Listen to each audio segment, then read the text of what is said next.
पंचाक्षर मंत्र के महात्म का वर्णन। श्री कृष्ण बोले हैं, सर्वज्ञ महेश्वर महेश प्रवर, आप संपूर्ण ज्ञान के महासागर हैं। अब मैं आपके मुख से पंचाक्षर मंत्र के महात्म का तथा वर्णन सुनना चाहता हूँ। उपमन्यु जी बोले, देवकी नंदन, पंचाक्षर मंत्र के महात्म का विस्तारपूर्वक वर्णन तो 100 करोड़ वर्षों में नहीं कह सकता, अतः संक्षेप से इसकी महिमा सुनो। वेद में तथा सभागम में दोनों जगह यह षडाक्षर प्रणव सहित पंचाक्षर मंत्र समस्त शिव भक्तों के संपूर्ण अर्थ का साधक कहा गया है। इस मंत्र में अक्षर तो थोड़े ही हैं, परंतु यह महान अर्थ संपन्न है। यह वेद का सार्थक मोक्ष देने वाला है, शिव की आज्ञा से सिद्ध है, सत्य शून्य है तथा शिव स्वरूपज्ञ है।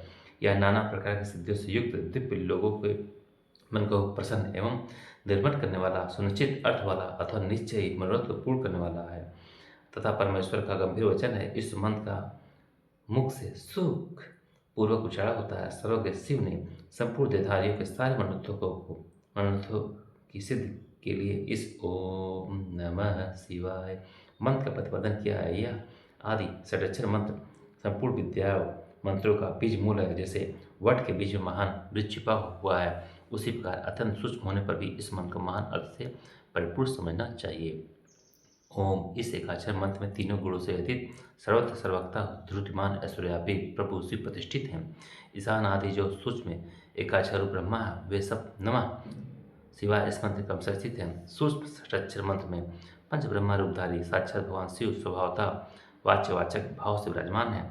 अप्रेमेय होने के कारण शिव वाच्य है और मंत्र उनका वाचक माना गया है। शिव और मंत्र का यह वाच्यवाचक भाव अनादिकाल से चला आ रहा है। जैसे यह घोर संसार सागर अनादिकाल से विपरीत, उसी प्रकार संसार छुड़ाने वाले भगवान शिव भी अनादिकाल से ही नित्य विराजमान है। जैसे औषध रोगों का स्वभाव था शत्रु, इसी प्रकार भगवान शिव संसार दोषों से के स्वाभाविक शत्रु माने गए हैं। यदि ये भगवान विश्वनाथ न होते तो यह जगत अंधकारमय हो जाता, क्योंकि प्रकृति जड़ है और जीवात्मा ज्ञानी तथा उन्हें प्रकाश देने वाले परमात्मा ही है। प्रकृति से लेकर परमाणु पर्यंत जो कुछ भी जड़ रूप तत्व है, वह किसी बुद्धिमान चेतन कारण के बिना स्वयं करता नहीं देखा गया है। जीवों के लिए धर्म करने और धर्म से बचने का उपदेश दिया जाता है। धर्म के बंधन और मोक्ष भी देखे जाते हैं, अतः विचार करने से सर्वत्र परमात्मा शिव के बिना प्राणियों के आदेशक की स्थिति नहीं होती। जैसे रोगी वैद्य के बिना सुख से रहित हो क्लेश उठाते हैं, उसी प्रकार सर्वज्ञ शिव का आश्रय न लेने से संसारी जीव नाना प्रकार के क्लेश भोगते हैं। अतः यह सिद्ध हुआ कि जीवों का संसार सागर से उद्धार करने वाले स्वामी अनादि सर्वज्ञ परिपूर्ण सदा शिव विद्यमान हैं। वे प्रभु आदि मध्य और अंत से रहित हैं, स्वभाव से निर्मल हैं तथा सर्वज्ञ एवं परिपूर्ण हैं। उन्हें शिव नाम से जानना चाहिए। शिवागम में उनके स्वरूप का विशद रूप से वर्णन है। यह पंचाक्षर मंत्र उनका अभिमान वाचक है और वे शिव अविध्यय वाच्य हैं। अभिधान और अविध्यय वाचक और वाच्य रूप होने के कारण परम शिव स्वरूप यह मंत्र सिद्ध माना गया है। ओम नमः शिवाय यह जो षडाक्षर शिव वाक्य है, इतना ही शिव ज्ञान है और इतना ही परमपद है। यह शिव का विधि वाक्य अर्थवाद नहीं, यह उन्हीं शिव का स्वरूप है जो सर्वत्र परिपूर्ण और स्वभावतः निर्मल है। जो समस्त लोगों पर अनुग्रह करने वाले हैं, वे भगवान शिव झूठी बात कैसे कह सकते हैं। जो सर्वज्ञ हैं, वे तो मन से जितना फल मिल सकता है उतना पूरा बताएंगे, परंतु जो राग और अज्ञान आदि दोषों से ग्रस्त है, वे ही झूठी बात कह सकते हैं। वे राग और अज्ञान आदि दोष ईश्वर में नहीं है, अतः ईश्वर कैसे झूठ बोल सकते हैं जिनका संपूर्ण दोषों से कभी परिचय ही नहीं हुआ है। उन सर्वज्ञ शिव ने जिस निर्मल वाक्य पंचाक्षर मंत्र का प्रणयन किया है, वह प्रमाणभूत ही है, इसमें संशय नहीं है। इसलिए विद्वान पुरुष को चाहिए कि वह ईश्वर के वचनों पर श्रद्धा करे। यथार्थ पुण्य पाप के विषय में ईश्वर के वचनों का श्रद्धा न करने वाला पुरुष नरक में जाता है। शांत स्वभाव वाले श्रेष्ठ मुनियों ने स्वर्ग और मोक्ष की सिद्धि के लिए जो सुंदर बात कही है, उसे सुशोभित समझना चाहिए।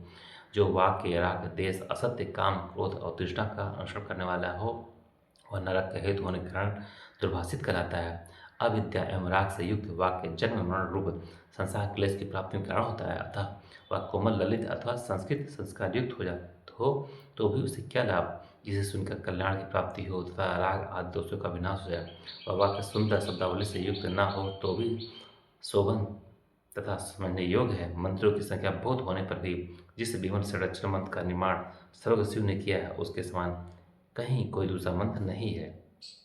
राग देशामृत क्रोध कामित तृष्णानुसारी यत्ति वाक्यम निर्णय हेतु वाद्य दुर्भाषित मुच्यते।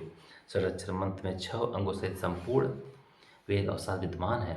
अतः उसके समान दूसरा कोई मंत्र नहीं है। 7 करोड़ महामंत्रों अनेक अनेक मंत्रों से यह षडाक्षर मंत्र उसी प्रकार बना जैसे वृत्ति से सूत्र जितने शिव ज्ञान है और जो जो विद्यमान स्थान है वे सब षडाक्षर मंत्र रूपी स्तुत के संक्षिप्त भाष्य है।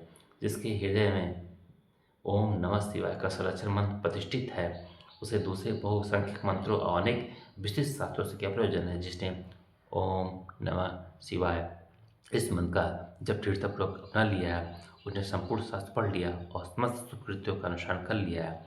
आदि में नमः पद से युक्त शिवाय ये 3 अक्षर जिसकी शिवा के अग्रभाग में विद्यमान है उसकी जीवन सफल हो गया है। पंचाक्षर मंत्र के जप में लगा हुआ पुरुष यदि पंडित मूर्ख अंत्यज अथवा अधम भी हो तो वह पाप पंजर से मुक्त हो जाता है। हर हर महादेव।